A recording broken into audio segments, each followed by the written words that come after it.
Hey, what's up, guys? Welcome. The Doctor is in, and thank you, Christonium, for joining. Thank you for redeeming first, and hey, you actually redeemed it first. Nice job. Congratulations. Okay, I apologize for the delay. I was just getting terribly distracted when trying to start the stream, so yeah, that's a thing. That is a thing that happened. But let's go ahead and I've been late before, but it's an occurrence I hope to keep very rare.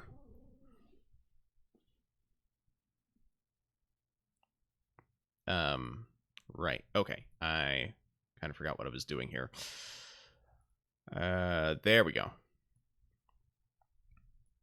My week has been exhausting, to say the least. There have been things about my week that I've enjoyed, of course, but yeah, it's like overall, it seems like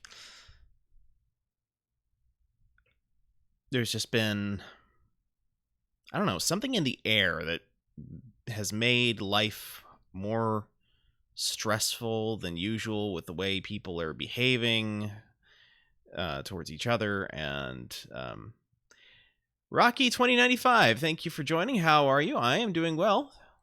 Glad to see you here.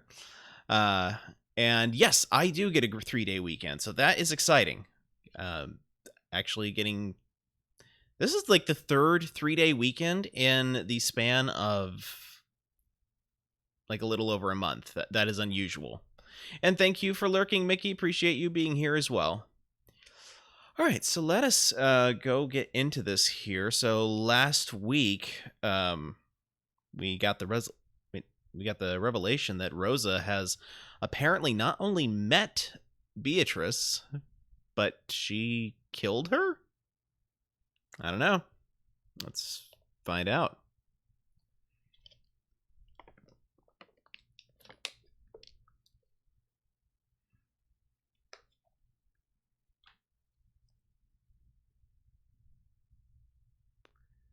Beatrice, I have been calling to you for some time now. Did you not hear me? Were you? My apologies. I was lost in thought. Forgive me. The weather is pleasant. Yes, I can understand how the weather has stolen your heart. Will you have your black tea here? Who am I? I will bring some tea now. Wait here for a while. Forget about the tea. Talk with me. Very well. Kinzo would use the excuse of getting black tea to try and interrupt the conversation for the time being, but his attempt had been very transparent.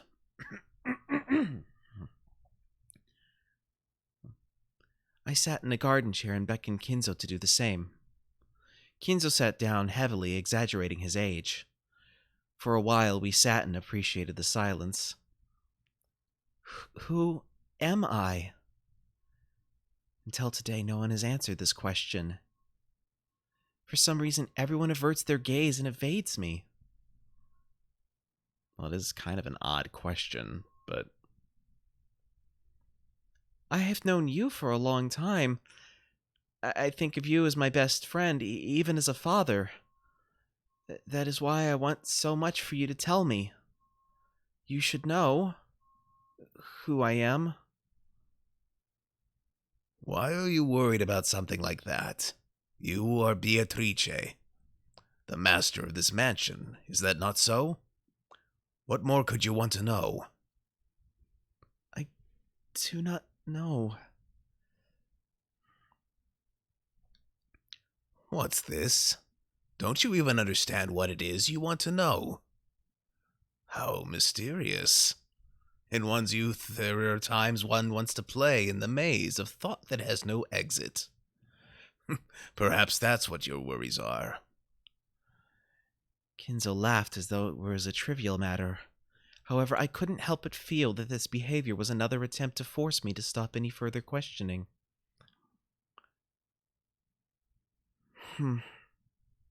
So you won't tell me, after all? There is nothing to tell. You are Beatrice. Isn't that more than enough? Who voices the characters? Well, are you asking about the Japanese voices in the background, or are you talking about the English voices in the foreground? Because if it's the Japanese voices, that's Mugihito for Kinzo and Sayako Ohara for Beatrice. For English, it's me.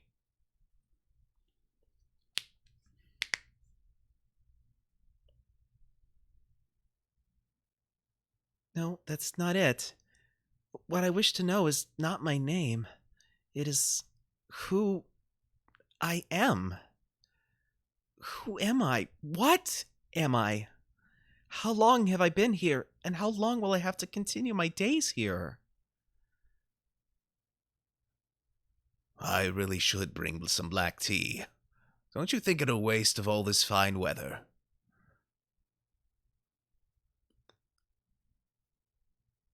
What's this all about? It looks like it's probably the story of your past, right? Something like that. To think I would go this far back. Looks like you had some pretty deep worries even then. Wondering who you were? That is to be expected. At the time, I was unable to understand who I was or why I was alive. Well, in puberty, everyone's captured by those philosophical worries at least once, wondering what meaning there is in their life. Doesn't this just prove you had a charming period like that at one point? English. Okay, yeah. So I am the one that's providing the English voiceover because as of yet, there is no official English dub, and this is a story I really love, and so I kind of wanted to stream it so that way other people could experience it as well. And if you are interested in seeing all the story that came beforehand, you can check out my YouTube channel. And I've got playlists of the previous 2 episodes as well as this episode in progress. So, just if you're interested. But thank you for the compliment about the voice acting. Appreciate that.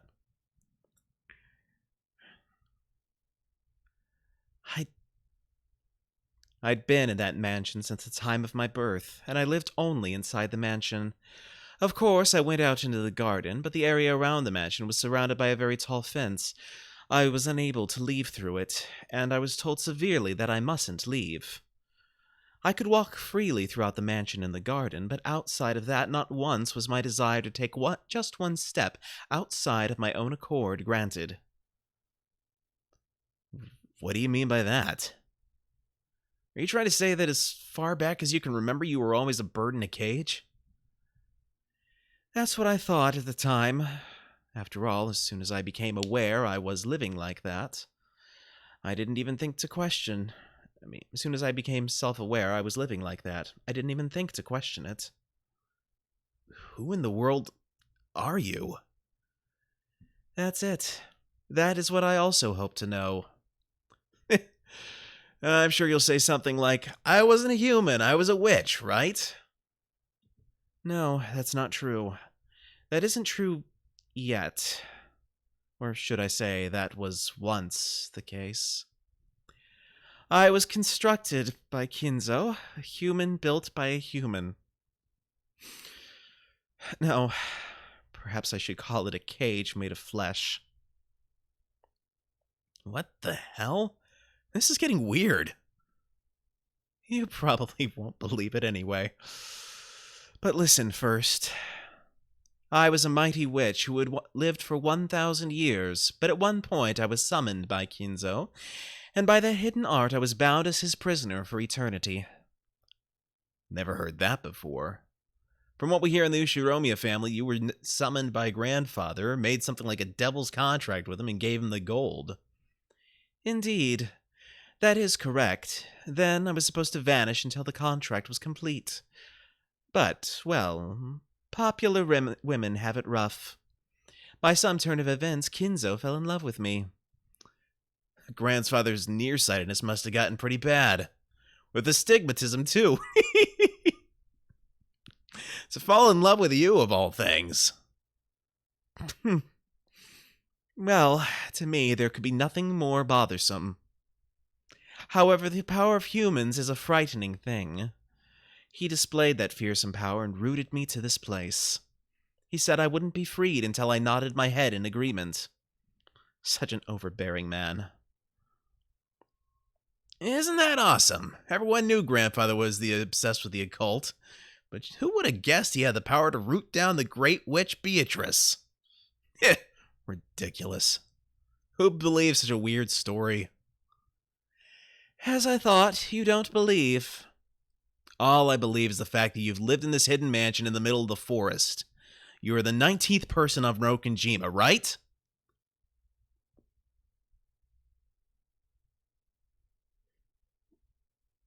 Oh, 1 second.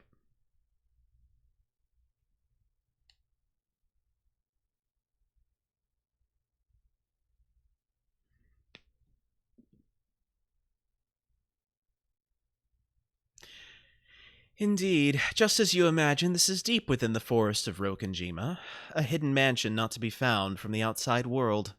Its name is Kuardorian, which is to say 9 Birds Retreat. Come to think of it, I heard the guest house's real name was... I mean, how do you pronounce that? Torayan? Yeah. Torayan. Torayan. I don't know. Visitor's Retreat. I see. The naming sense is similar. So you were grandfather's mistress who lived here in secret. Isn't that right? Mistress isn't the right way to say it. You should probably call it Kinzo's unrequited love. I spoke of it just now, correct?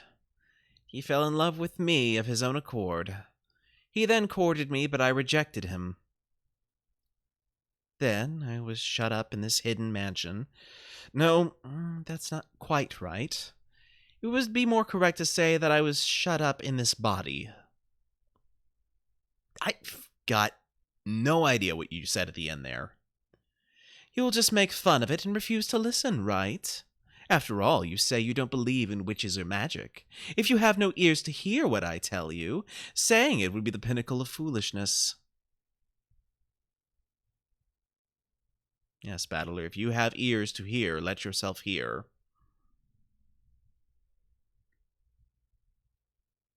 I'll decide whether I believe or not. After all, if I don't ask, the story won't continue. Tell me. Let's hear this story from your past.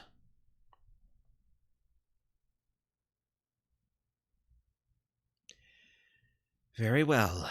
I refused Kinzo when he courted me, but he was not a man to lose heart at something like that.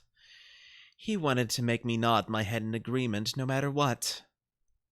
He shut me up in this mansion and spent an eternity trying to win my heart. Talk about overbearing. Guess no one likes obstinate men, huh? Regardless of whether I responded to his courting or not, having a man so desperate for me was... Well, as a woman, it wasn't so unpleasant. However, I never accepted his proposal. I tried to find some way to break through his guard, but that barrier was firm and I couldn't crack it. And then, after trying to resist in various ways, I eventually reached the conclusion that to escape from Kinzo's barrier, I would have to throw away this body of flesh. The physical body is a vessel with many restrictions for a magic user. Hold on here.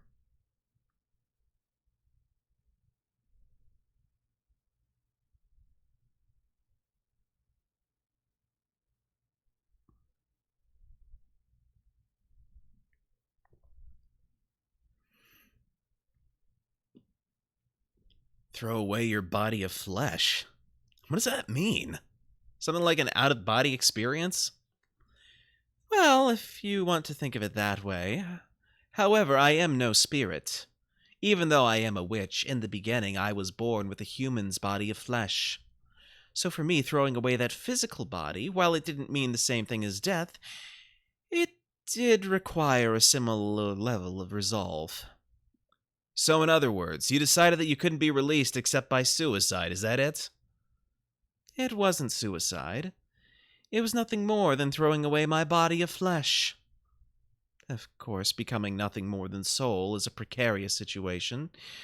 When the soul leaves its body of flesh, it is constantly exposed to the strong winds of the sun. It was not easy for me to maintain myself and avoid being scattered by them. It was a final measure that I wanted to avoid if I could. However, there was no other way to break through Kinzo's barrier. Anyway, I am an unfettered person. I couldn't stand being kept in a cage until Kinzo's life was over. I couldn't see this stuff Beato kept going on about throwing away her body of flesh as anything more than suicide. Is she even human? Now that is the million-dollar question.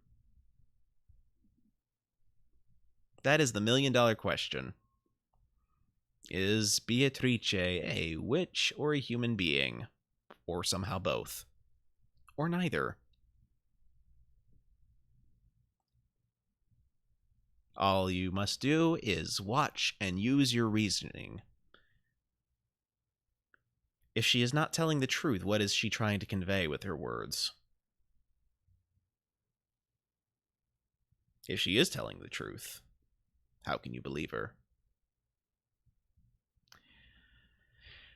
Grandfather persistently courted her, and to escape from that, she chose her own death? So you're saying you committed suicide? What are you talking about? Isn't that you sitting carefree in that garden chair there? That's right. That is the new cage I was given by Kinzo. Cage? You mean this mansion? No. I mean my body relaxing in the garden chair over there. Even though I was so desperate to escape that I became naught but a soul, Kinzo still had no intention of letting me go.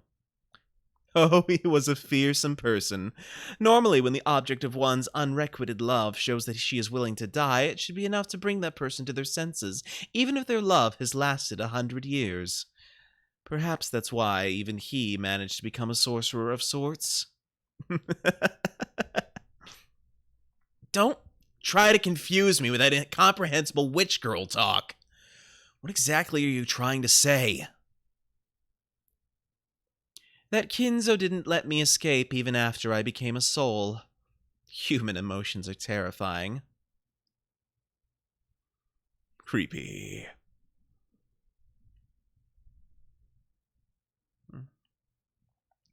To think he would be able to exhibit such power. Tying down a dead soul is not something that can be accomplished easily, not even for a magician who specializes in such matters. Because I knew this, Kinzo's fearful magical power shocked me for the first time. And also thank you for redeeming Creepy Sound, Rocky. Appreciate it. Let's see. Then Kinzo seized my soul and brought me back. However, a cage to hold a seized soul cannot be made from iron or lead. Only one thing remained. What? You're going to say it was a magical cage or something, are you?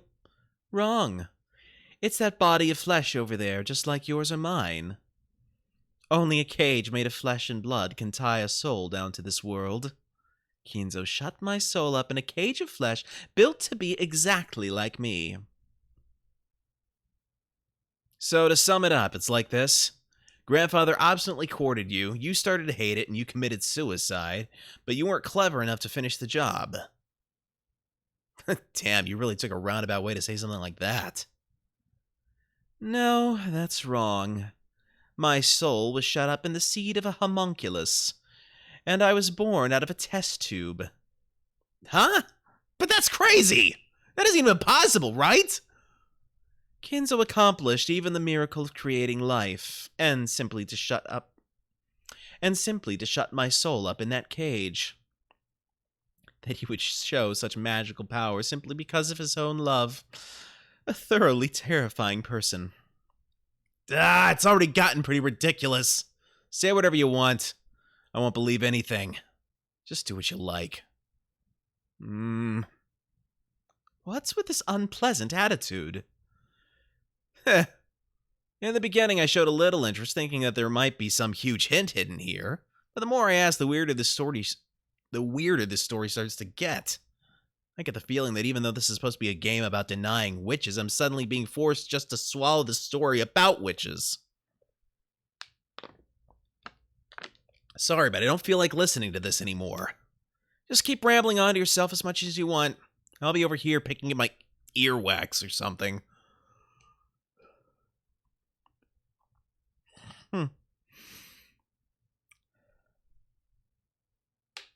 When I started acting cold, Beato seemed unusually discouraged. Of course, her expression was still shameless, but in that really easy-to-understand expression of hers, I had the feeling I was able to catch a glimpse of loneliness at my failure to find the story of her past interesting. For some reason, that subtle reaction made her seem pitiful. So, even though I kept my careless attitude, I decided to cover for her slightly. Damn it, even though she's an irritating witch, I'm still weak against her because her chromosomes are double X. Oh, Battler, you're only interested when you think it suits you. Indeed.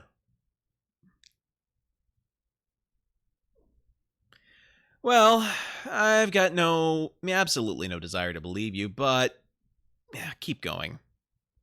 Let's have a little bit of a story instead of a tea snack. So you treat the story of my past like little more than a snack. Do you expect me to just casually tell you when you insult me like that? After I made fun of her, Beato reacted a little sensitively. It looked like, even though making fun of people was her specialty, she was horrible at being made fun of by others. Just then my black teacup suddenly made a sound, surprising me. Milady's soul was seized and breathed into a cage of new life. In other words, Milady received life as a human once more. Before I realized that the demon butler had taken my cup and was adding more black tea to it. Ronove, enough of that.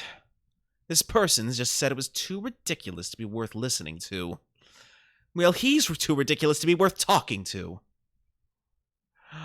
I'm baking some new cookies right now. Until they're ready, I thought you might find the story of Milady's past to be a perfect substitute for a snack. Didn't I say that's enough talking about me? Such unpleasant people, the lot of you. I'm leaving. Ronove, serve our food and then go. No pointless chit-chat with Battler. Certainly. I will make an effort. Beato's short-tempered, peculiar to women, which I didn't really understand, took hold of her, and she turned her body into gold butterflies, scattered and disappeared. After that, only Ronove and the scent of the black tea were left. I feel kind of bad, like I pissed her off or something. As long as you're aware of it yourself, I need say nothing more. Wait a sec. Weren't you the one who struck the finishing blow? My, what could you mean by that? How would you like some sugar and milk? Just milk will be fine. And some tea snacks would be nice, too. Well, it will be a bit longer before the cookies are ready. Didn't you say we've already got something to use in place of a snack? Certainly. If you will listen quietly, I will continue the story.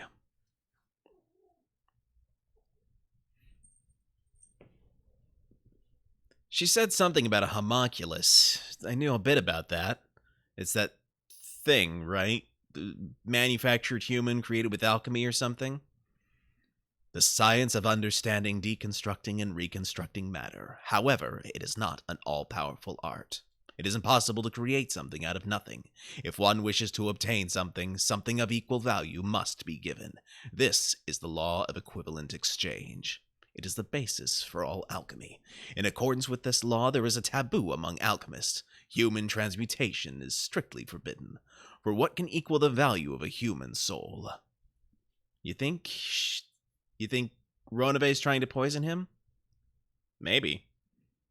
Or maybe Battler's already dead.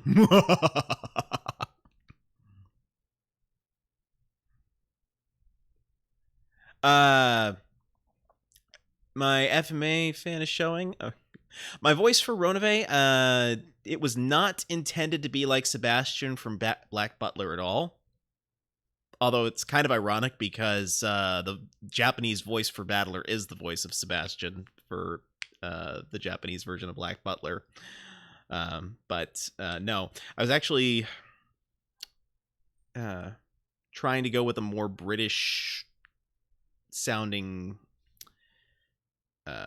If you've ever seen Code Geass, the character is Schneisel.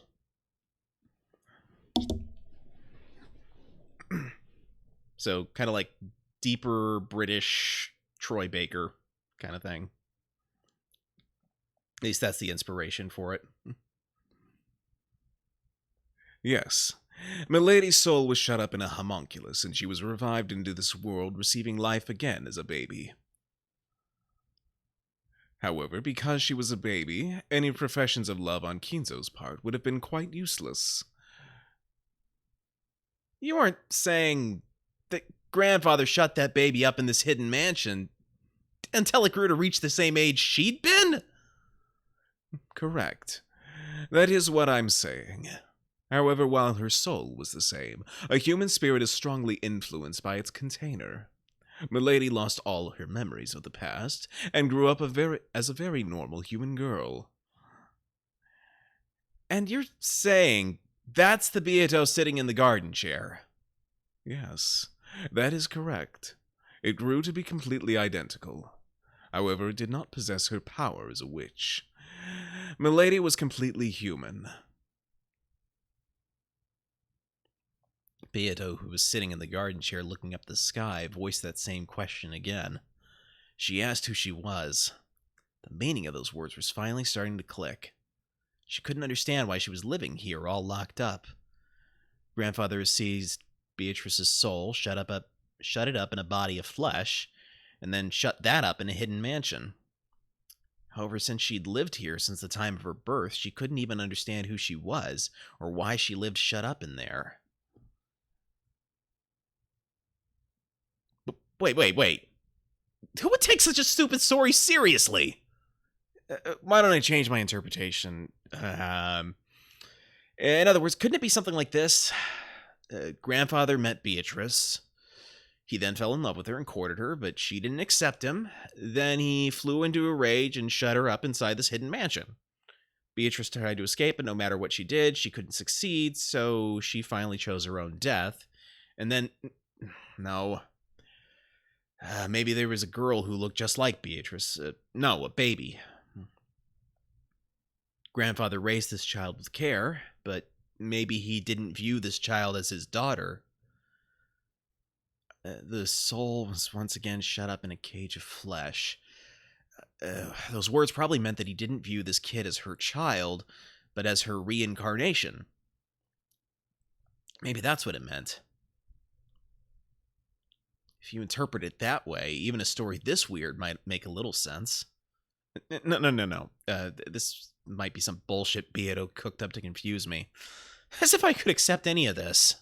In the first place, Kuadorian, was it? There's no proof that whatsoever that a hidden mansion actually existed. Couldn't this be something she just fabricated on the spot? A hidden mansion called Kuadorian does exist in the forest of Rokenjima. That is the place we were just talking about. Huh? Red? What if I used the red to say that Kuadorian actually existed? Did that mean the same thing as the red Beato used? I may not look it, but I am a demon. Please keep that a secret from Milady, yes? Sure. Beato, who knew I would try to trip her up, had grown extremely cautious when using red. To think that Ronove could also use the red. However, it was the red of a crafty man. I didn't know how far I could accept it. But anyway, I might be able to get some kind of hint out of it. So that Beato, relaxing in the garden of Kuadorian, and that conversation she had with grandfather, were the truth? Yes. It is the truth. In the past, the pair actually had a conversation like that in this place. Thanks a lot. I'll ask for some more red.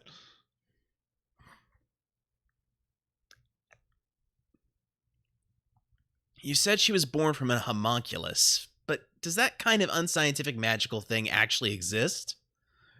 I am unable to answer that question. After all, doing so would cause a stalemate. A stalemate? What does that mean? It's a chess term referring to a state in which, similar to a perpetual check, any further progress in a game becomes impossible. This would be the opposite of an endless repetition of moves, because all moves would disappear, and it would bring about a kind of deadlock. In chess, this would lead to a draw, just as a perpetual check would. However, there can be no draws in the game between you and Milady. Therefore, I am unable to answer a question that would bring about a stalemate. You obviously want to confuse me by saying incomprehensible stuff, but simply put, you're trying to dodge the question, because you can't use the red to say that something magical like a homunculus exists, right? If I were to say in red that a witch exists, what would you do, Battler-sama? Now, whether or not I believe that is what our whole fight's about, right? If I was told that point blank, it'd be game over. If I said a witch exists in red, you would have no room for argument. However, since the reason would never have been made clear to you, Battler-sama, you probably wouldn't accept it. However, after being told that in red, you would have no room for argument and would not have been shown any proof. In this situation, even though you wouldn't be able to admit defeat, you would have no way to make a counter-argument, and it would become a deadlock. Even though a checkmate would not have been reached, there would be no existing moves left. Since you would not be able to play your next hand, it would never become Milady's turn, and the game would stop there for all eternity. As a result, Milady would be unable to force you to submit. That would be a deadlock situation. In order to avoid that, I am unable to answer questions of this nature in red. So, to say it quickly, you're saying point-blank questions are prohibited? Well, that's true, I guess. If I were told a witch exists, I'd have to give up from the start. I am pleased that you understand. I believe we might be able to work together if you ask your questions in a different form. Can you help me with that line Beatrice dodged when I told her to repeat it? About the number of people on this island? If Milady held back on repeating it, then of course I cannot respond. As Milady's furniture, I'm unable to be too forward. Ronabe made an exaggerated gesture, trying to act like a loyal retainer. This guy's so shameless. Heh. Just when I thought you might actually be useful. I'll give up on that and search for a different question. That's right. I was forgetting to check something important. This is a story about Beato's memories, right?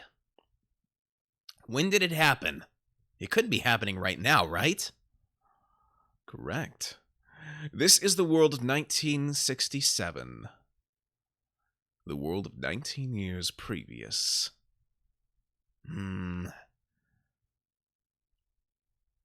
Let's try rearranging the story again. I wonder if it couldn't be something like this. Grandfather fell in unrequited love with a person called Beatrice. Then he confined her in this hidden mansion and continued to court her. But she was stubborn and didn't give in. Eventually, she grew pessimistic about being able to escape from here and probably committed suicide. And then her soul was put in a homunculus and... No. If I accept that, it's the same as accepting the witch. I can interpret that part like this. She probably had a posthumous daughter. Grandfather must have believed that her soul had been placed in a new physical body and might have thought that the child was the reincarnation of Beatrice. That means at least 19 years ago, Beato existed on this island as the 19th person.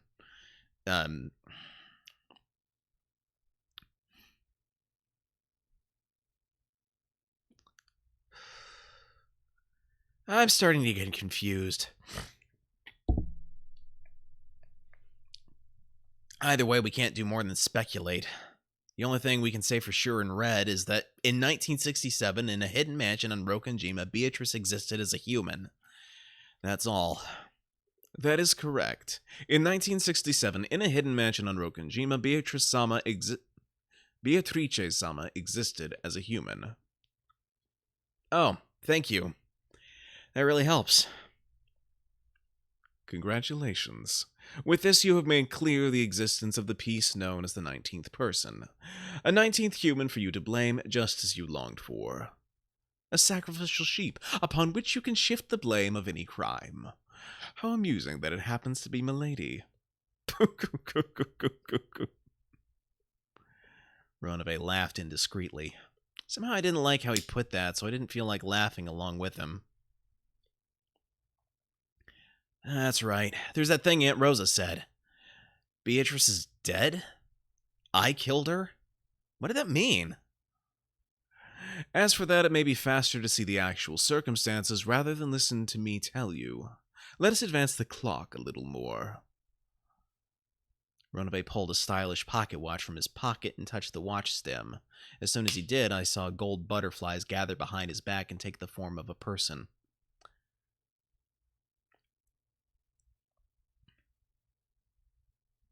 Was it Beata? I quickly realized that it was someone else. It was her.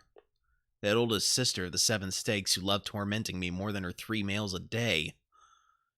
I don't consider myself lucky to see that sexy ass. I won't be able to keep up with her torture game.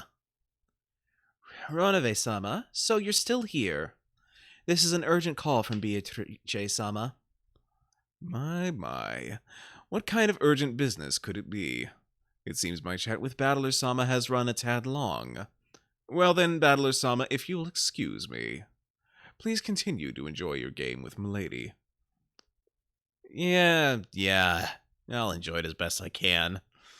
Because my conversations go a lot more smoothly when they're with you as opposed to her. And you're more gracious with the red, too. Come and talk again any time you like.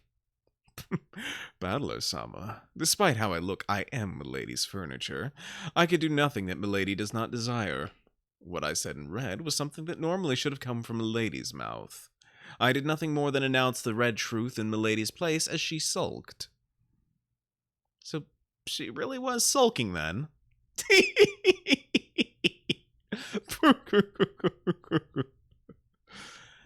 Seeing me and Ronove incomprehensibly hitting it off, that steak Nechan cocked her head curiously. Ronove-sama, we are keeping Beatrice-sama waiting. Let's hurry. Yes, I shall go immediately. Well, Battler-sama, I will see you later. It appears that we have finally started getting along. As I thought, I have the feeling we'll manage to become good friends. Sure, if you mean partners at gossiping behind Beato's back. Ronove-sama! Yes. If you'll excuse me. Maybe she didn't like seeing him act so friendly with me, or maybe she really had been told to hurry. When the steak Nechan let out a thunderous cry, Ronove laughed frivolously. There we go. And disappeared, as if running away.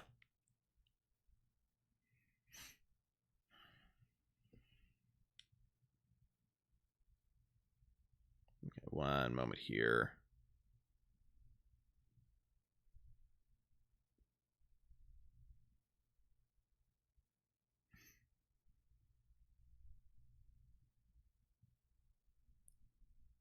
Sorry, I have to take a moment.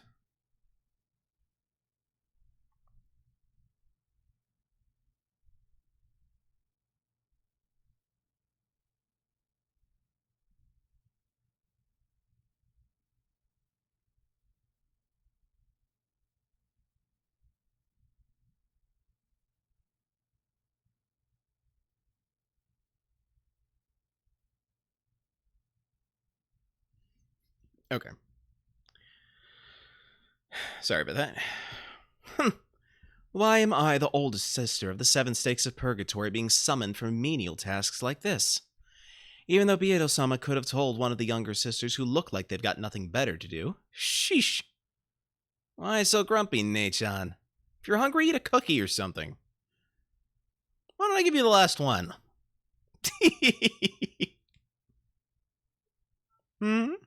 How thoughtful. Then, shall I take one?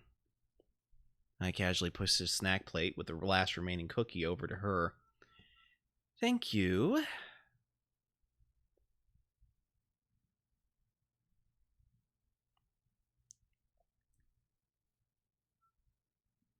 As though coming as a period at the end of the sentence, a sharp sound pierced the table.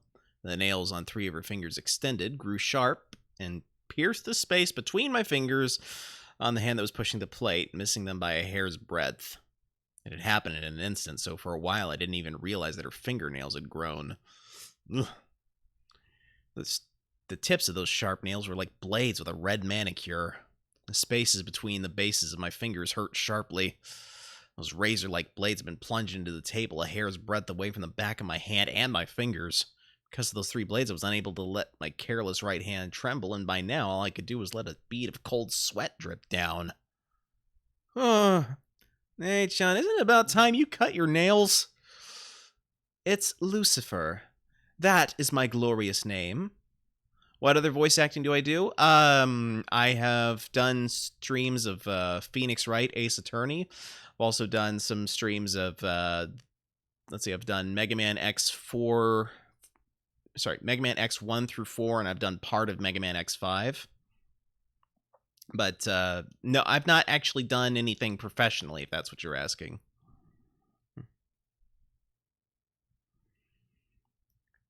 The honored furniture who serves Beatrice-sama, and the oldest sister of the 7 stakes of purgatory. I'm not like my disgraceful younger sisters. If you don't show proper respect, you will regret it. And why would I regret it exactly? Can't really think of a reason.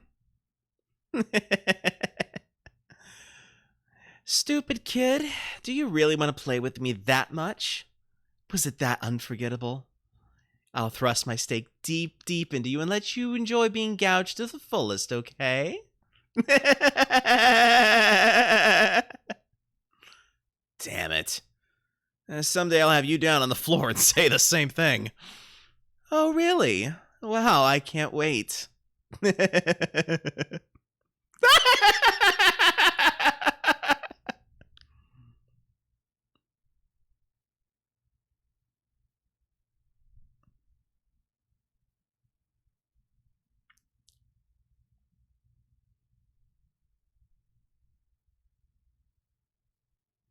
Rosa eventually regained her calm.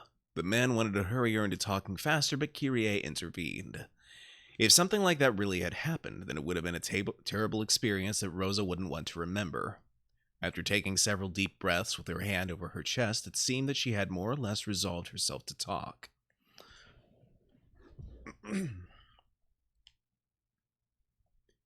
How old was I then, I wonder? Middle school, probably, though I don't remember well. Anyway, I think I was about that age. Which means maybe about 20 years ago? Back then, my grades weren't very good, and Mother was always angry at me. I tried to do my best in my own way, but I couldn't match up to Mother's expectations at all. Mother was always very strict with Rosa. I sympathized with her at the time. You say that even though you're always talking behind her back. Would you give it a rest, Ava? And then, where'd you meet Beatrice, Rosa-san? Hideyoshi-san, you mustn't rush her now. It's okay, Rosa-san. Tell us at your own pace. Thank you. It was a day I'd been harshly scolded by Mother. Even though my tutor had promised to keep it a secret, apparently they told Mother all about how I'd complained. Mother scolded me brutally, saying my name was a grace to the Ushiromiya family. Of course, I was doing the best I could, but I had none of Kraus Nisan's dignity. I couldn't get excellent grades like Ava Nisan, and I had no leadership abilities like Rudolph Nisan. I never stood out, didn't particularly excel at anything, and I found myself asking why I'd even been born into the Ushiromiya family. I began to question more and more why I'd even been born at all. This is what happened on the day I experienced my mind going blank for the first time. For the first time in my life, I realized that in addition to facing or surrendering to my problems, I had the third choice of running away. Though I say run away, there was no way I could have left Rokenjima and gone somewhere else. But anyway, I wanted to run away from the mansion and my own self at that time. In a way, it was like a kid running away from home, or maybe a passive sort of suicide. I wanted to disappear. Or maybe it was that childlike form of resistance where I tried to make my parents worry by disappearing. I childishly thought that if I went into the center of the forest, escaped from the Ushiromiya house, and maybe became lost, then I'd make them worry and teach them a lesson. And then you went into the forest that you were told never to enter? Yes. After reaching the beach, I followed alongside the ocean. I didn't have any particular reason, but I felt that if I went around to the opposite side of the island, there might be a place there that no one knew about, which might become a hidden house just for me. If you go around the beach, that'd be impossible. It becomes a cliff partway, right? There's no way you could pass that way. Of course, so I kept going wherever I could, which kept taking me deeper and deeper inland. It's a horrible forest without any paths, but that was comforting to me then. If I could make it through such a dangerous forest, then I'd be that much further away from the Ushiromiya family. How shameful. If you were scolded because of your grades, all you had to do was work harder. You mustn't say that. Doesn't Rosa have her talent as a designer instead? Hold on, I'm getting my Kraus voice mixed up with my Ronave voice to some extent.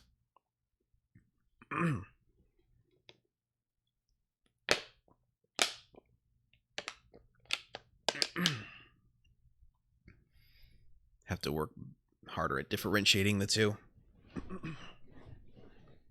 If I just change my seating a little bit, might help. Okay, there we go.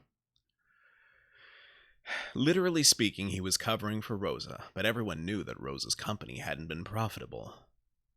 Quit it. This is no time for sarcasm. So, you managed to end up there by coincidence? At Beatrice's hidden mansion? Rosa nodded weakly. About how far did you walk? Could you show it to us on a map? Natsuhi-san, do you have a map of this island? No, there isn't one here now. It wouldn't help. I was just walking randomly. Even if you gave me a map, I wouldn't know. And 20 years have passed since then. I probably couldn't reach it again even if I went into the forest. Several people let out dejected sighs. It was vividly clear that in their haste they thought some hint related to the witch's epitaph, or maybe even the gold itself might be resting there. On Rokenjima, only the land around the mansion is ready to be developed on. The rest is completely uncultivated and it'd probably take a lot of work to survey the entire island. Rudolph looks Italian. It is actually funny because there is a character of Italian descent in this game, but it ain't him.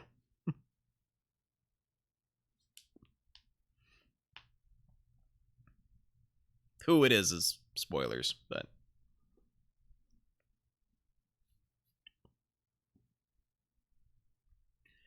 But just knowing that it actually exists is helpful. It would take some money, but if we enlisted an aerial photography company to investigate, or asked the businessman who constructed this mansion about what happened at the time, we could probably find some way to search for it. That's right. At least we have more options now, as opposed to when we weren't sure it existed. Indeed. It may be worth investigating right away. The siblings will do that investigation together. We won't leave you on your own, Nissan. It wasn't yet certain that the gold was hidden in that secret mansion, but the sparks seemed to have started flying between Kraus and Ava already. Give it a rest for now, you two. Rosa, please continue. Yes.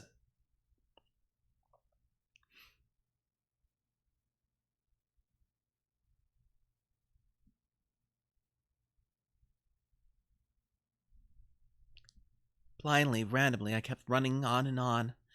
Suddenly, I came across something I thought was an animal trail. I was very tired and had no idea how far I'd walked. So at that time, I naturally took the easiest path. That's an animal trail with little sticks and rope leading the way. Obviously, this is just meant to be symbolic of the path. It's not the actual path, but anyway.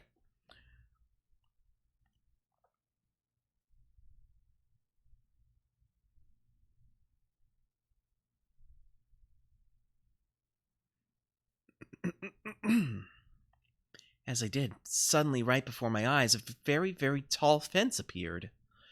It was a fence wonderfully adorned in a Gothic style. For an instant, I thought I'd gotten turned around and returned to the original mansion, Of course, there were fences around the mansion to stop us from entering the forest, but this fence was decorated differently, and moreover, it was very tall. Excuse me. It probably reached a full 2 stories up. It was covered with ivy and created a mysterious, solemn atmosphere. Well, he probably made it that tall to keep Beatrice from uh uh escaping. There we go. At the time, I believed in the legend of the Witch of the Forest, Beatrice. I had been told that she was frightening, but some of the servants told me that she'd sometimes help you if you respected her. Since I had little confidence in those days, I believed the only way I could be saved was by receiving her help. That's why I thought what I did. I believed that this was the fence of the mansion belonging to Beatrice, the Witch of the Forest. I thought that if I could meet with Beatrice, she'd definitely save me. So I decided to try going in. But the fence was very, very tall, and it didn't look like I'd be able to go over it. So I chose to walk around it. I thought that if I did, I'd eventually reach a gate. But it wasn't that easy. The fence had an incredible length to match its incredible height, and no matter how far I went, I didn't reach a corner. It might have encircled a massive area, or maybe I just had that impression because my child's legs made it difficult to walk in the forest. Anyway, I couldn't find a gate for a while, and I started to feel sad, as though the witch had rejected me. As I did, I eventually came upon a large tree whose twisted root had bent the fence. It might get my clothes dirty, but if I crawled, it looked like I'd be able to sneak in. And there you found the hidden mansion. I don't know if it was the hidden mansion we've been talking about. Still, at the very least, it wasn't a place that we know of. You think there's more than one hidden mansion in this island?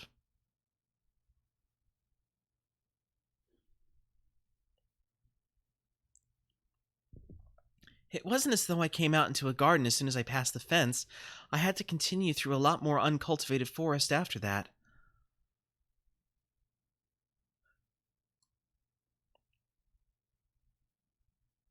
As I did, the forest suddenly opened up, and what appeared there was an unbelievably fantastical scene.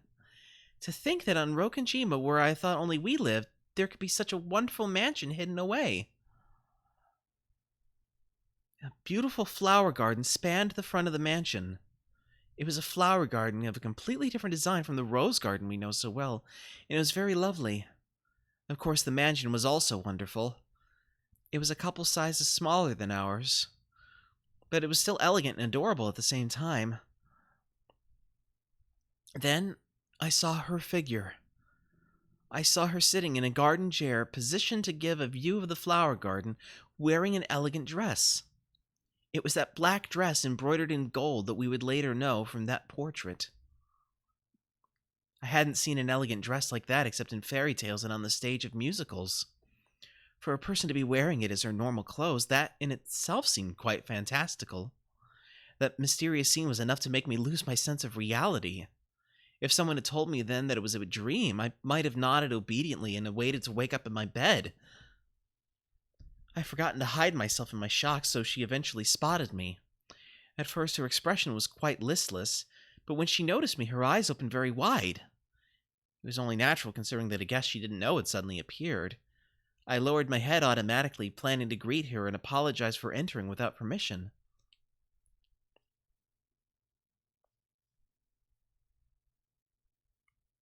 "Who are you?" "The new gardener." Those were the first words she said to me. I grew slightly calmer, because I realized that we could talk to each other, because I hadn't been turned into a frog just by meeting her eyes like a terrifying witch in a fairy tale. If a fence was a character and had a voice, what would it sound like? Hold on. Let's see. I can probably sell these for about $100 in the black market, so I'll give you 50.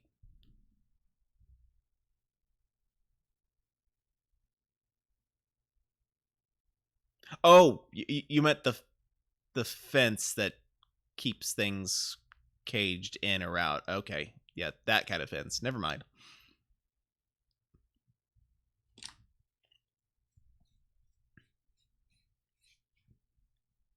I don't know.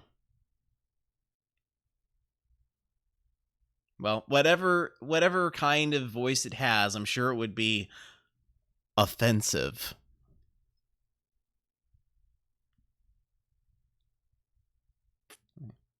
Because I hadn't been turned into a frog just by meeting your eyes like a terrifying witch in a fairy tale. I'm sorry. I shouldn't have entered the garden without permission. Who are you? Name yourself. I am Ushiromia Rosa. Ushiromia... Oh! One of Kinzo's family. Huh? Yes! I'm Kinzo's daughter. Good afternoon. I was a little surprised. After all, father was a great man feared by everyone, and yet she had spoken of him without using honorifics. So I was immediately terrified of her. After all, if she could refer to my fearsome father that way, she must be a witch with incredible power. After staring at me curiously, she beckoned me to come over. Frightened as I was, I obeyed. After all, I thought she might really turn me into a frog. The closer I got, the stronger that fear became. After all, as I keep saying over and over, that woman in her dress in the flower garden and the mansion, that whole picture was so fantastical and beautiful that it seemed separate from reality. It probably wouldn't have surprised me at all to learn that she really was a witch. And I really was lucky. She hadn't turned me into a frog. As I awkwardly stood there, stock still, she motioned to an open chair and urged me to sit down. Have a seat. Welcoming and speaking to those who visit this garden for the first time is my sole pleasure. Of course, I have no pleasures other than that. As she said this, she let an unhappy smile show for just an instant. Because I was full of a strange mix of tension and excitement, I rudely asked her a question all of a sudden. Are you the witch of the forest? Beatrice? Indeed. I am Beatrice.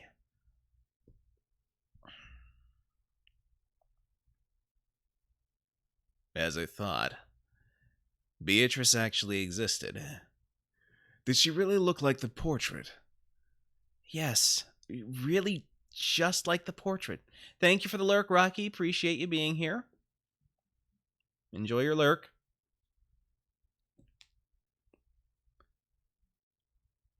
So, she wasn't just a witch from father's imagination. Well, what did you talk with her about? As she prepared some tea, she asked me all kinds of things about myself. First, she was surprised that I had come through the forest. It seemed she believed that many dangerous wolves lived outside the fence. So when I told her I'd come through the forest to reach this place, she was shocked. She asked how I managed to escape from the wolves. Did I give them a biscuit and they let me go? Or did I cover myself in a magic cloak? That kind of thing. That sure sounds like a witch. What an interesting person. Quiet, dear. This goes way back, but didn't Father threaten us saying we should never get near the forest because of the wolves that lived there? Yes, he did say something of the sort. Ridiculous. Even though Japanese wolves went extinct long ago. Truly a trick to fool children. I don't remember, though. Did Dad really tell us something like that? It was the Witch of the Forest, right? I don't think I've ever heard about wolves. This was when you were still in elementary school. Don't you remember? Back then you actually said you thought it'd be cool to try petting the wolves. Father immediately gave up the wolf story and changed it to the story about the witch. Seriously, what transparent lies they were.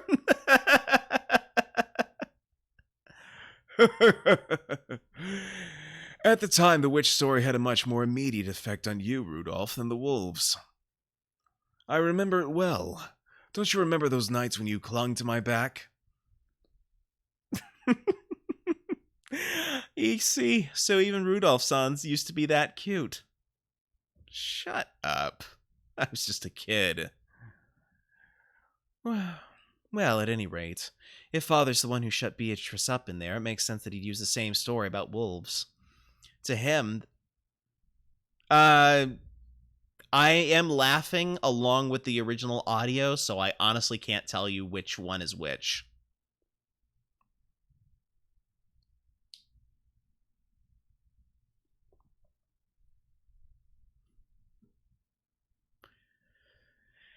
Let's see.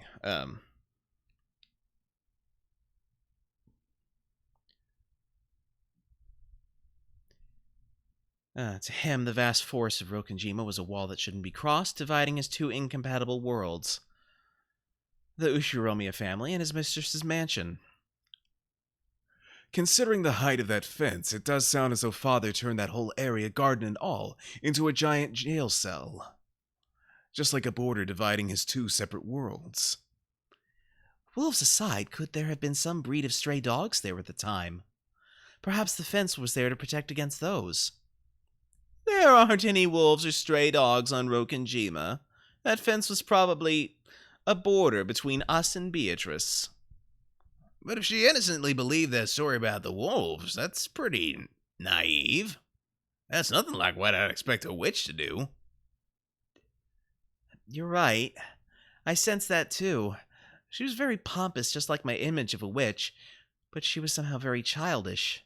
She was, how should I put it, too straightforward.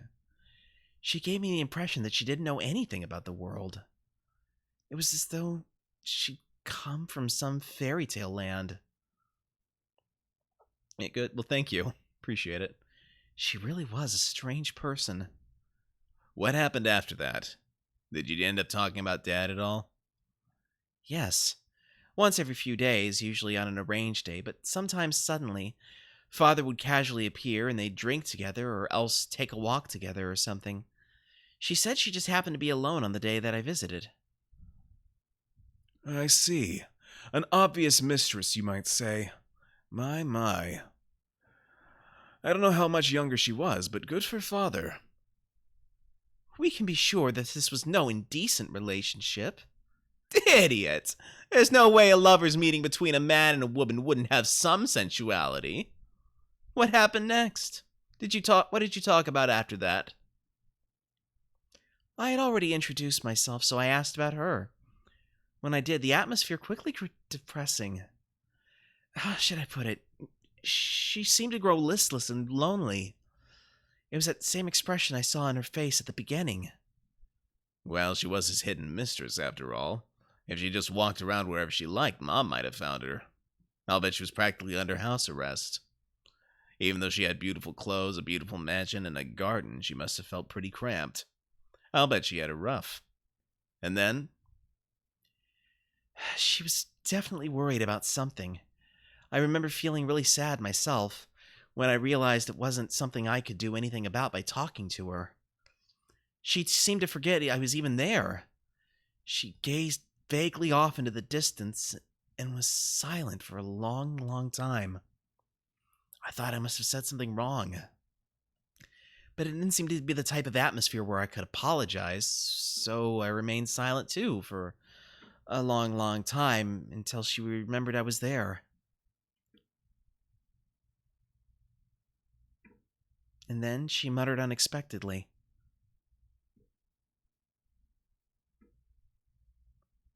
"Are there really no wolves beyond the fence?" Huh? Yes, that's right. I've never seen wolves, not even in a zoo. What is a zoo? It's a place where they keep all kinds of animals. They're full of rare animals like elephants and giraffes and pandas. So there aren't any wolves in a zoo? Then, it might not be so scary. Even if there were wolves, all the animals are put in cages so it's safe. That's why you can safely look at them and learn about them. The mighty witch of the forest was apparently terrified of wolves. I remember it looked pretty funny to me at the time. How am I any different? Huh? She didn't know about zoos. I explained how fun zoos could be, but it was very difficult for a person like her who had never visited one to understand. On the contrary, as I explained it to her, her expression grew increasingly dismal. She couldn't see the difference.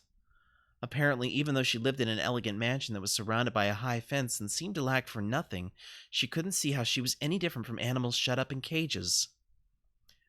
Who am I? Everyone calls me Beatrice. And that does indeed seem to be the name of a great witch, as you say. But that isn't me. I cannot use any magic. I simply have the soul of that witch sealed inside my body. There was definitely something odd about her. Beyond just being cut off from the world, it seems she truly believed that magic exists. I think she talked about lots of weird things, but I don't remember the details. All I thought was that this might be a person to be pitied. She was unable to leave this mansion of her own free will, a prisoner without even realizing it.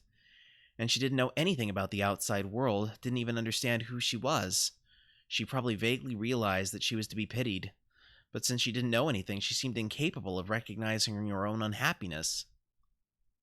Long ago, when I told Nason that I felt sorry for a bird in a cage, she said this: "A bird that only knows about the inside of the cage doesn't long for the outside." This wasn't a bird. She really was a person. Even if she'd never been outside the cage, she understood that there was more to the world. So, I invited her. "Do you want to try going outside the fence?" There really aren't any wolves?" "There aren't. You'll definitely be safe." "I want to leave, but the gate is always closed. There's the place I came in through. It's got a crack you can slip through." "If we go through there, will there be a world outside?" "Yes." "There really aren't any wolves?" "Right, there aren't any." Hocus Pocus 2 is coming out. I heard about that. I've actually not even seen the first one.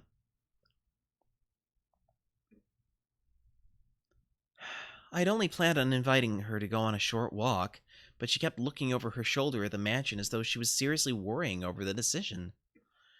Then I learned that what she was preparing herself for. "I have had enough of this place. I want to go outside, and I want to know who I am, what's happening in this world, and why I was born." I didn't know what her life had been like before then.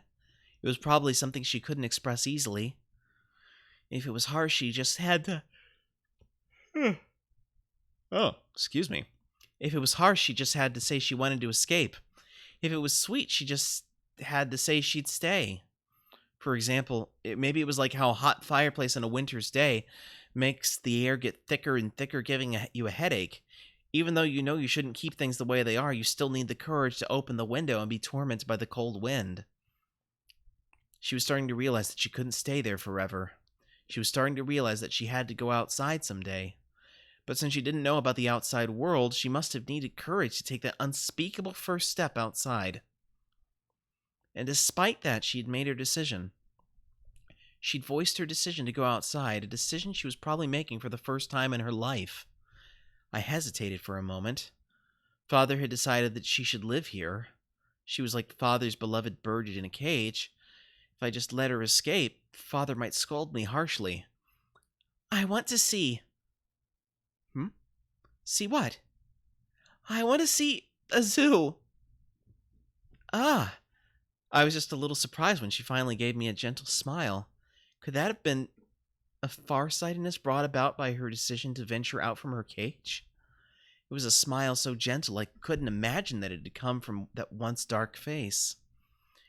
"When I speak with you, I keep hearing about things I don't know. I don't even know about this thing called school, nor do I know about zoos. I don't know about movie theaters. I don't know about amusement parks. And I feel from the bottom of my heart that I want to know about those things. Will you take me to see them?" Yes." I was nervous about how I could keep it a secret from Father, but her face looked so happy, so I went along with her and nodded. But she seemed not to notice the meaning behind my vague smile. She seemed to believe that I'd really take her to all those places. She was pure and genuine. She'd probably never been tricked by anyone. No, maybe it's better to say that she'd never learned how to doubt. Her smile was somehow radiant, and yet pathetic. I wanted to find a way to grant her modest wish. "I have had enough of Beatrice." I want to know who I am. I want to start out as a human, not Beatrice. I want you to take me away from here. I don't need tea anymore. I don't need this dress. I won't meet with Kinzo again. Please take me from here, Rosa. Also, reminder, in the chat, we've got links to my Discord if you'd like to join my Alchematorium and become an apprentice. If you've missed streams, there's my YouTube channel, and also there's my Twitter if you want to keep up to date on notifications. You can also click that little notification bell. However, that responsibility was one that a child like me couldn't hope to fully bear. Still, when I saw her serious gaze, along with that brilliant smile that made it look as though a possessing spirit had left her, I could feel a little courage start to rise up inside me. This was definitely something that would get me into a lot of trouble, and yet it was definitely the right thing to do. I'll take her out, but I'll take her away from here. Of course, I won't be able to talk to Father, and not Mother either. Should I talk to Oni-sama or no One-sama? No. What about Reliable Genji-san? That's right. What about Kumasawa-san, to whom I can always talk when I'm in trouble? I'm sure they'll be able to do something. Anyway, for now, I'll take her out of here. This was already a place she didn't want to be. If she don't know about movie theaters, how does she know the name of them? Because she and Rosa were talking. They've skipped over a lot of the conversation. So I took her to the crack in the fence and let her outside. She was all nervous, checking to make sure there were no wolves around. But once that fear disappeared, even just walking around this dense forest seemed to be fun somehow. Every time she found something, she'd ask me about it. And they were all really trivial things. What's that flower? What's that leaf? And that sound? And that smell? It really was like the inside of that fence had been her entire world. So now that she traveled beyond the limits of her world, it's strange. When I first saw her, I really thought she was the witch herself relaxing inside the witch's mansion. But now it was different. Or actually, the complete opposite. She'd left a world she believed to be finite and was overjoyed at the realization that the world was endless, something she'd never thought of before. So everything she saw was new. It was almost as though she was the one who'd been thrown into the fairy tale. If she was Alice, then I felt almost like a rabbit holding a watch. I'm late for a very important date! To her, it was probably a really fun walk filled to the brim with excitement. But I was actually at a loss at what to do. After all, I had walked randomly to get there. Of course, I didn't know the way back to our mansion. There were no lights in the forest, and I hadn't brought a flashlight. I realized it would be terrible if it got dark while we were still like this, and grew impatient. She was too innocent, and apparently she couldn't understand at all how frightening it would be to face the night inside the forest. But I was the one who brought her outside. I had to take responsibility somehow and resolve the situation. So I had a thought. Let's go out to the ocean for now. If we then follow the beach around, we should eventually make it back to the mansion. However, that was much more of a problem than I'd imagined. I didn't have a map or a compass. There was no way I could walk in a straight line through an uncultivated forest, and I immediately lost my sense of direction. I already had no clue which trail I had come by and was completely lost. At this rate, night would definitely fall before I had a clue where to walk. But this was no time to cry. After all, that woman following behind me was so innocent and having so much fun. So I definitely had to lead the way through this forest for the sake of her smile as well. Gritting my teeth so that she didn't see me looking troubled, I pushed my way through the woods, advancing down a path that wasn't a path. Then, after going through various troubles, I fortunately managed to reach the ocean. Alright, well, thank you so much for being here, Rocky. Appreciate you dropping by, and you have a good rest of your day, or night, depending on where you're located. It's night here, but, yeah. At that time, I still didn't even have a clue where I was on the island, but for the time being, I was just a little reassured, realizing that if I just went around this way, I would surely be able to return to the mansion. However, though I had reached the ocean, we were at the top of a rock cliff. The beach was far below us. I was tired from walking around the forest for so long, so I figured that an open area, even a rocky beach, would probably be much easier to walk in. so I suggested that we go down that rocky cliff somehow. It looked pretty dangerous, but I figured there was no other way. However, Beatrice agreed to my plan without any doubts. Even though she was probably older than me, she meekly obeyed, almost as though she were some kind of chick who thought I was her mother. I searched to see if there was some part of the cliff I'd be able to get down. Then I found a place where the cliff had fallen over and made a slope. It looked a little dangerous, but if I went down using both hands and both legs like I was crawling, I thought it'd probably be okay. Let's go down here. It'll be dangerous if we aren't careful, but if we go down to the beach and walk along it, I don't think we'll have to worry about being lost anymore. Indeed. If that's what you're doing, I'll go too. Even getting lost is fun for me. Quite amusing. She really had no sense of danger. There's probably no doubt that she'd lived a life without discomfort. Even though she knew it would get dark when night fell, she couldn't imagine how dangerous the inside of a forest could be without a light.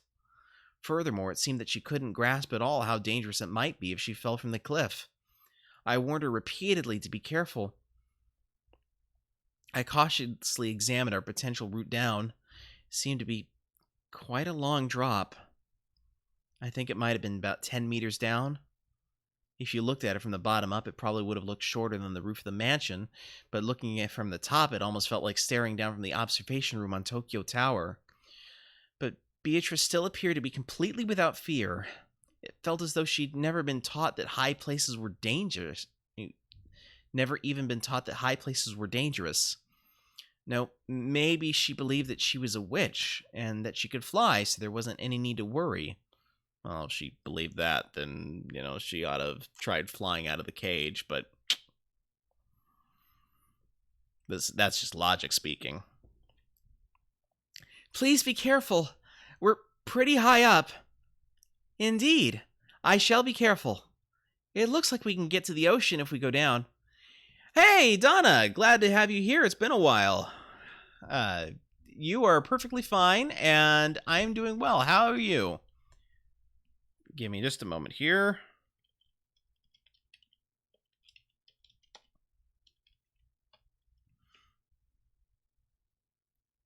Oh, it would help if I actually do the shout out before typing out your name. Duh.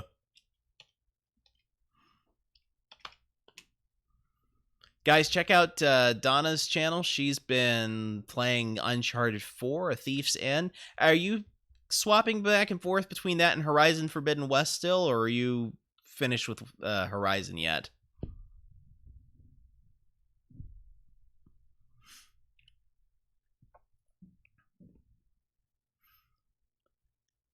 Indeed, I shall be careful. It looks like we can get to the ocean if we go down.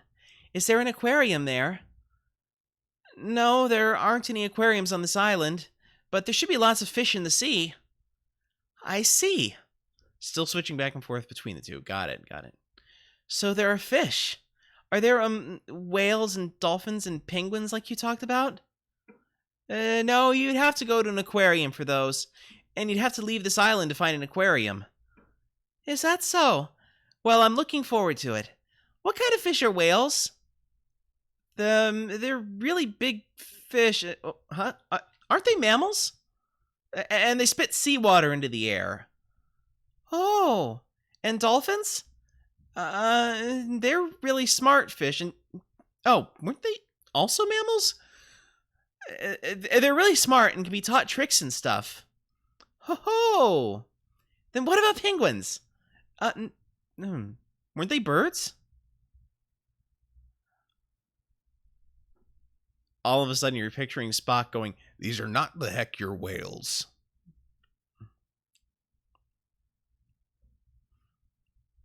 What's going on? We're talking about aquariums, but none of these things seem to be fish.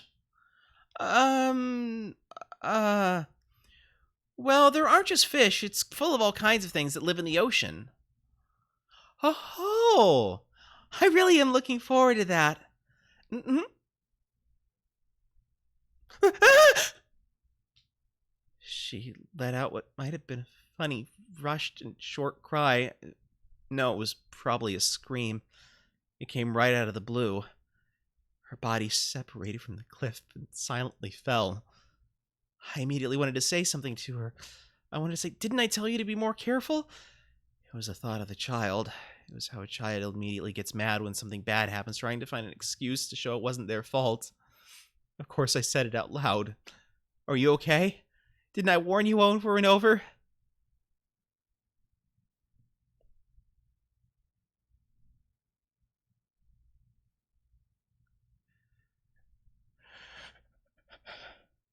So, she fell from the cliff, and then what? What happened to her, Rosa? Rosa fell silent. Her gaze dropped to her feet, as though she were seeing through the floor into some disgusting memory. She died, didn't she? Ava's brutal words were the ones Rosa had most wanted to avoid, and when she was hit with them, she screamed in resignation. Yes, she died. It was a rocky beach with lots of sharp, dangerous rocks exposed. Her eyes were still open and an incredible amount of blood kept pouring out, quickly spreading out until it looked like a red carpet. I spoke to her, shook her, but she refused to respond, not even a blink. No, she wouldn't even close her eyelids. It was my fault. She was wearing a dress, remember?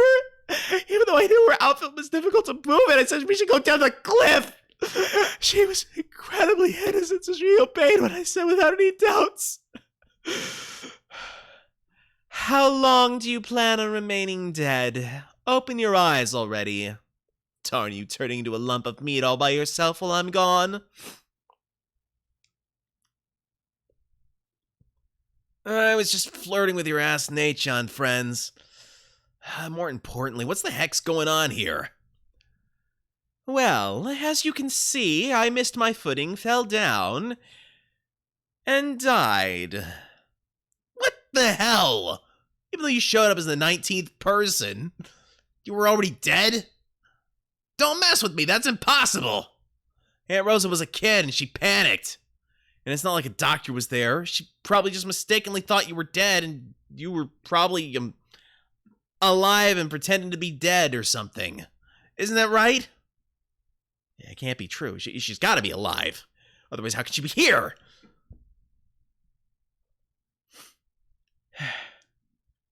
The kid-aged Aunt Rosa shook Beatrice's body, crying.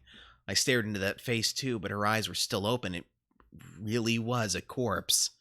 I wanted to dodge the issue by saying something vague, like, she must be playing dead, but no matter how I looked at it, it didn't look fake at all. It really did look like she was dead. Phoenix Wright voice objection, no one could survive that kind of a fall? And you would be right. Normally. If we're talking about an actual human. But Beatrice claims that she is a witch. Beatrice had fallen upside down from a cliff of that height, and her head had been smashed against the pointed tip of those sharp rocks. You would die, wouldn't you, after landing on those rocks from that height? But I couldn't accept it. No matter how dead she looked, she had to be alive. Then she went on to become this damn irritating witch. That makes all the inconsistencies fit. Grandfather must have kept her confined constantly in a hidden mansion. Then, to take revenge for that, she committed several atrocious murders. Aunt Rosa probably just mistakenly thought she was dead. But she was actually alive, and as soon as Aunt Rosa left, she would miraculously breathe again. Sure, then she somehow lived on until today and opened a curtain on her revenge drama. Otherwise, the facts just don't fit together. I won't let you trick me so easily. Can you repeat it in red? That she's certainly dead? She has to be alive, right? It's obvious. How does that look alive to you? It's definitely dead. My theory that the 19th person was grandfather's mistress, a human Beatrice, has been defeated. I'd planned to strike back from a defensive position, but then, who are you? You just died, right? Don't tell me you revived yourself with magic. I've already explained that, have I not? The me lying over there definitely possesses my soul, but that body's nothing more than a cage of flesh tying me to the physical world. This is how that cage of flesh was broken. Do you understand what that means? I don't have a clue anymore. Keep having fun with your witch girl tricks. I'll have to listen to that in place of a snack. It's empty! Hey, can I get some more black tea? Ronave, our guest would like some tea. When Beato clapped her hands, Ronave appeared. Butlers sure are convenient. A refill, you say? Certainly. How much shall I pour you? Well, I've got more than enough snacks. Half will be fine. Even so, filling it to the brim is the English custom. Even though just enough to wet my throat would have been fine, he filled it to the top. I turned my back to Beato, sipping it in silence.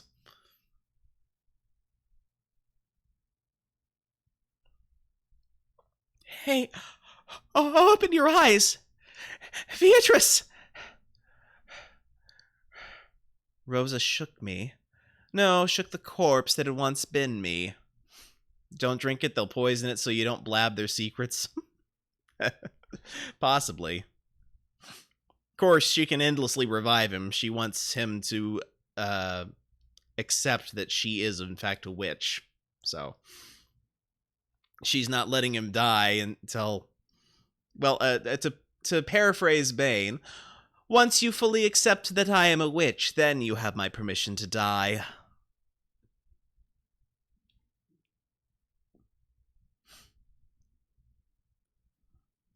I watched over her from a short distance away. So I fell from there and died. For a while I believed that was true. I saw Rosa spend a long time beside my corpse and watched her as she ran away.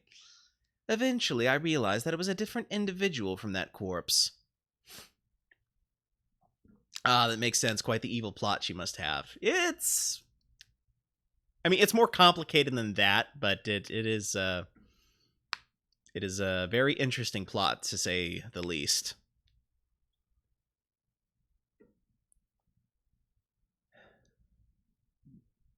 That's right. I am me. So I finally managed to escape from Kinzo's bonds. Eventually I felt the memory returning. The fact that I was an endless witch who had lived for 1,000 years. Then I remembered that I'd been summoned by Kinzo and that I had been imprisoned by him for a long time. While being imprisoned in a cage of flesh, I completely lost my memory as a witch.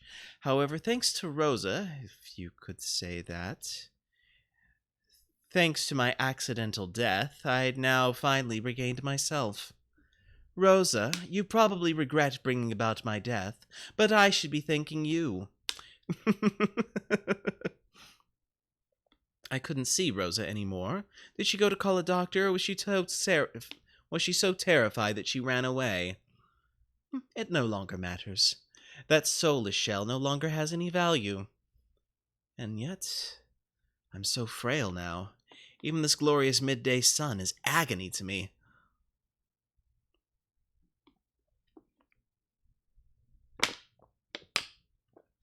I destroyed my human form, then I changed it into several gold butterflies. Yes, with my magical power as frail as it is now, this form is easier to maintain.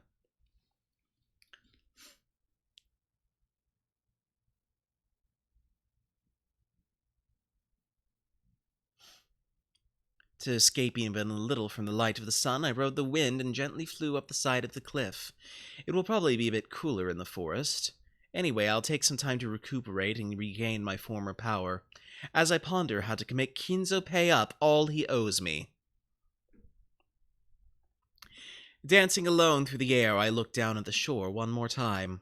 On the rocky shore lay the figure of what had once been me, the figure I would eventually regain. To regain the form of that physical body I had thrown away would probably take more than 100, 200 days, and it might require 1,000 days, or perhaps even more. Perhaps even 1,000 years. However, I am the Endless Witch, the Golden Witch who has lived for 1,000 years. Waiting any countable number of days would be no problem. Oh, Kinzo, regret that you are not here now.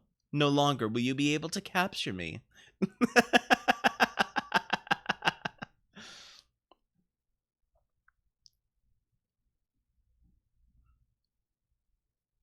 Real quick, I need...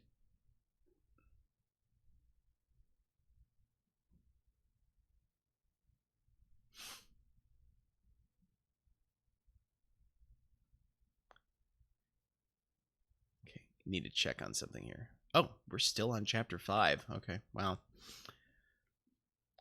Alright.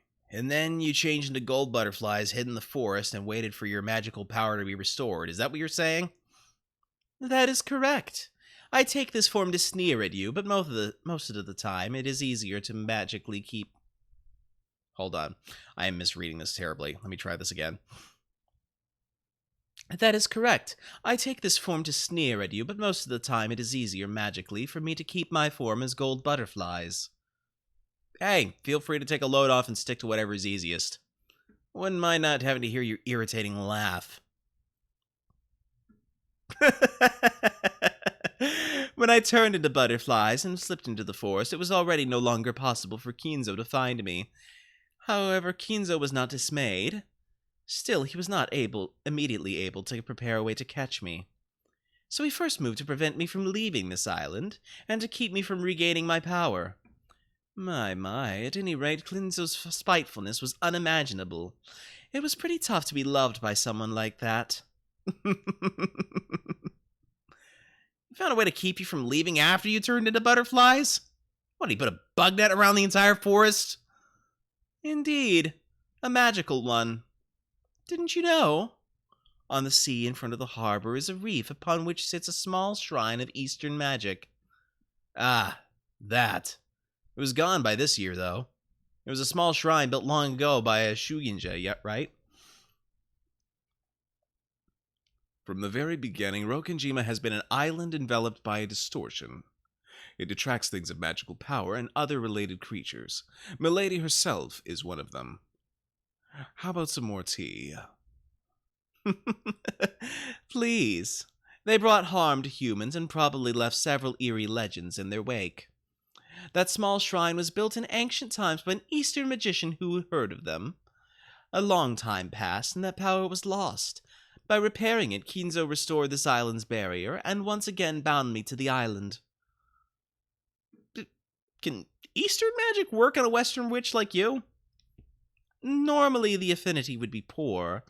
However, for the purpose of sealing me here, it may have been quite convenient in a way. If it was Western magic, I would have had some knowledge. For any barrier, there would have been some measures I could have taken. But Eastern magic is outside my area of expertise. It was as if I had been given chopsticks instead of a spoon for some soup that I wanted to drink.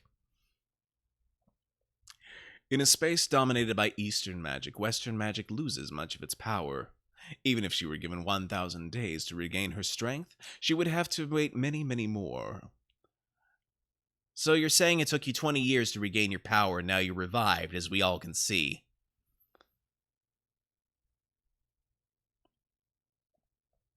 Those were horribly long years.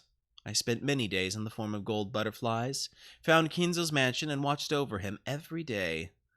I lived through those days with no means to enjoy myself except to ponder how I would get back at him. That period of 20 years was fortunate for me. Kinzo tried to use all sorts of magic to find and capture me, but each failed. There's a limit to how many miracles a single human can bring about.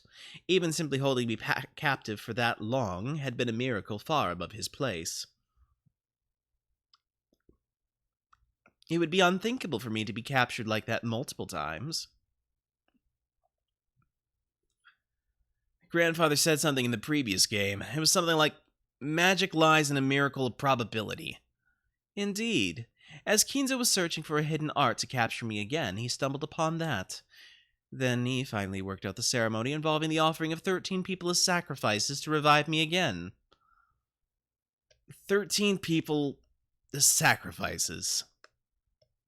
That is the witch's epitaph, a song of sacrifices. 6 people on the first twilight, 2 people on the second, and then 5 more people on the 4th through 8th twilights. A forbidden ceremony involving the offering of a total of 13 people as sacrifices. Those sacrifices were to be chosen randomly, and the one who held the ceremony, Kinzo himself, was no exception. So instead of true love following him forever, it's true hate following him forever. It's complicated, to say the least.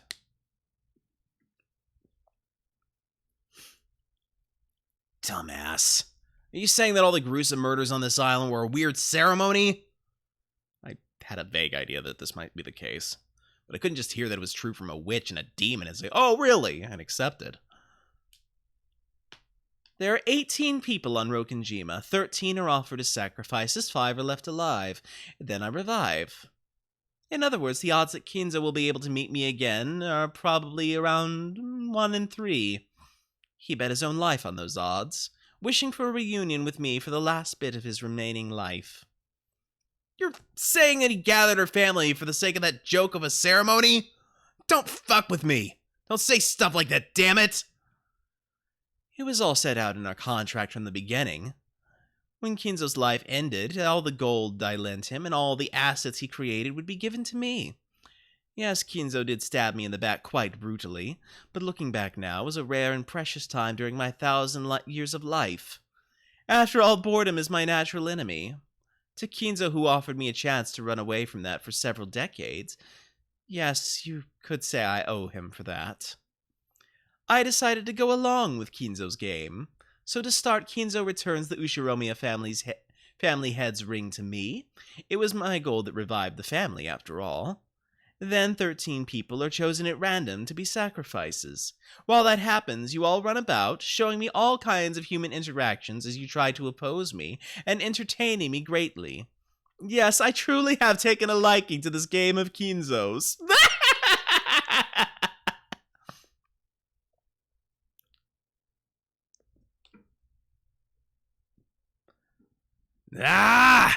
Definitely won't believe in that kind of magic story.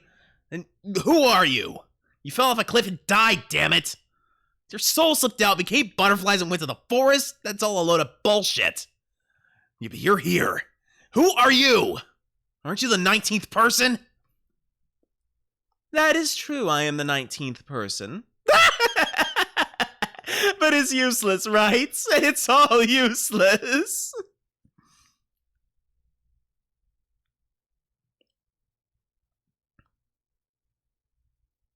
There are no more than 18 humans on this Rokenjima.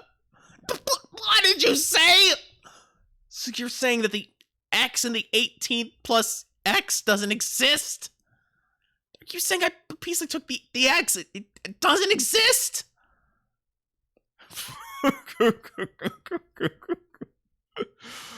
That is what this means. My condolences.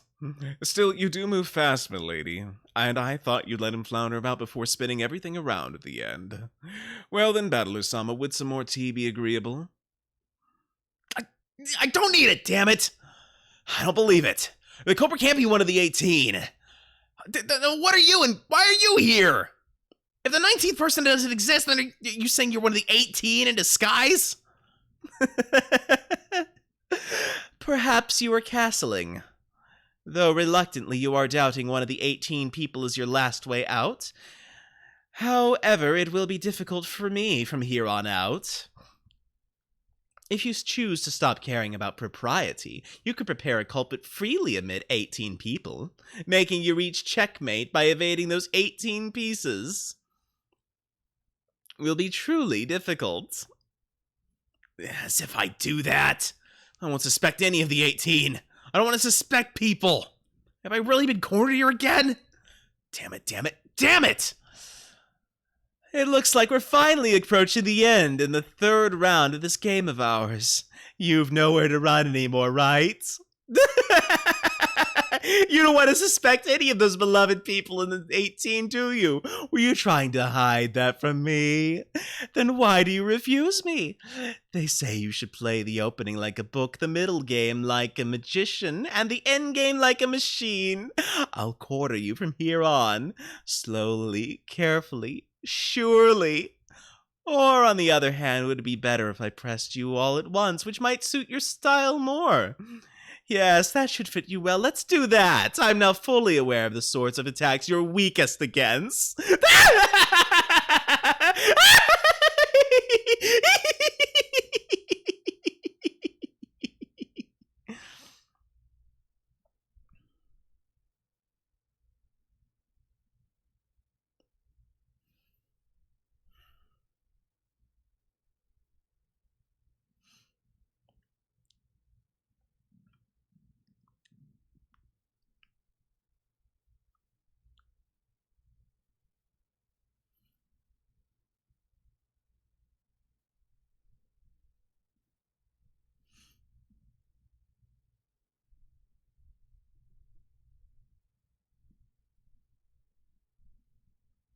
Ah, yes, the midnight location check.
It's Kinzo in the study with a tent stake.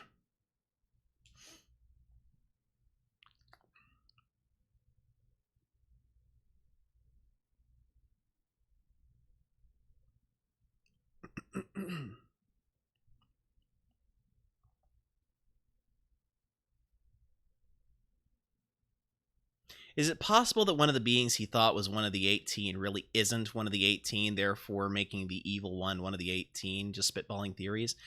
Okay, let me see if I understand what you're asking. So the 18 people on the island, you're thinking that one of them isn't really who they claim to be, if I'm understanding that question correctly?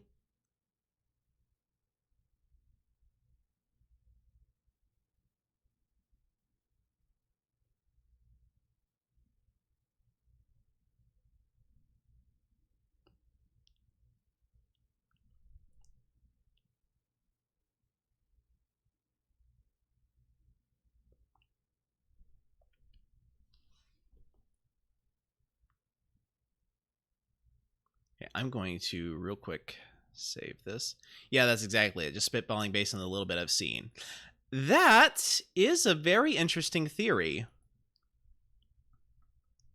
Of course, I shan't say for sure, but it is certainly an avenue of reasoning worth pursuing. But I'm actually going to have to call it here because this was an inordinately long chapter.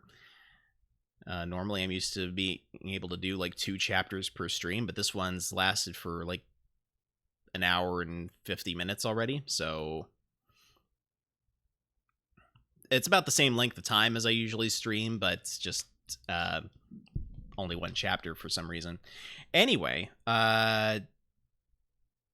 there's no one online at the moment that I am following that I'm able to raid night now. Does anyone have any suggestions?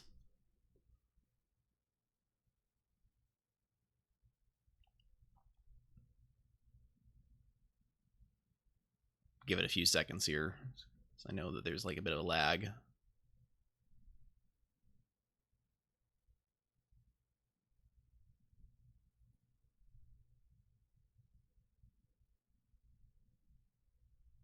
Weird. Like I say, I know there's a bit of a lag, and that's the first time I dropped frames this entire night. It's hilarious.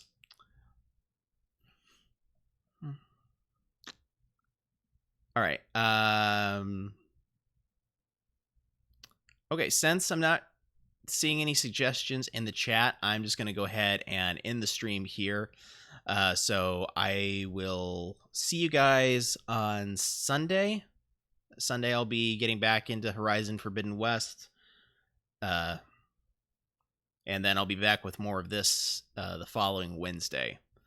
So thank you guys for stopping by. Appreciate you all being here. Hope to see you again soon. This is Dr. Novelle signing out for the evening. You all have a good one.